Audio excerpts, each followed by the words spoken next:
Certains brawlers ont une période où ils étaient littéralement cheatés, au point de dominer le jeu et de traumatiser la communauté. Aujourd'hui, on revient sur les 3 brawlers les plus OP de tous les temps, selon moi, à leur apogée, quand ils étaient au sommet de la méta. Numéro 3, Surge Prime. Pourquoi c'était son prime?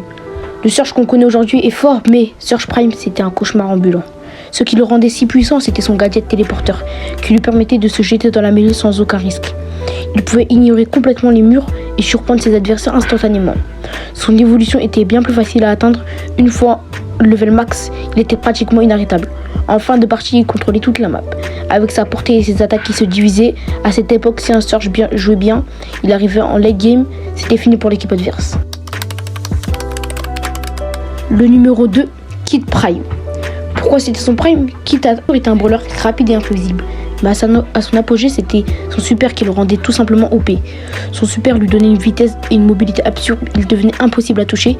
Il pouvait dash instantanément, surprendre ses adversaires et leur infliger des dégâts monstrueux.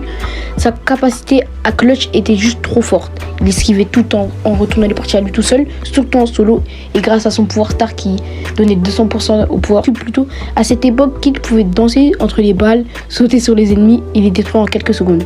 Une fois qu'il lançait son super, il devenait injouable pour ses adversaires. Le top 1, je pense que pour beaucoup c'est leur top 1, Rosa Prime. Pourquoi c'était son prime? Si tu joues à Brawl Stars quand Rosa est sortie, alors tu sais que Rosa Prime c'était le boss final. Son super lui donnait un bouclier quasiment indestructible. Elle encaissait trop de dégâts et ne mourait jamais. Elle pouvait charger son super hyper vite. Et une fois activée, elle avançait comme un tank sans que personne ne puisse l'arrêter. Dans les maps avec des buissons, elle était invincible et intouchable. Elle surgissait de nulle part et démolissait toute l'équipe ennemie. Rosa Prime c'était l'ultime brawler toxique. Tu la voyais foncer sur toi, tu savais déjà que t'étais mort. En conclusion, ce top 3 est le panthéon des brawlers les plus OP de l'histoire. Surge Prime grâce à son gadget de téléportation qui lui permet de dominer la map et aussi ses tirs qui se divisaient. Kid Prime avec son super qui le rendait injouable et impossible à toucher. Aussi avec son pouvoir star en solo. Rosa Prime dont le super lui donnait une invincibilité absurde et lui permettait d'écraser tous ses adversaires. Ces 3 brawlers ont dévasté la méta à leur époque et leur domination a marqué Brawl Stars pour toujours. Et toi, as-tu connu ces monstres en action?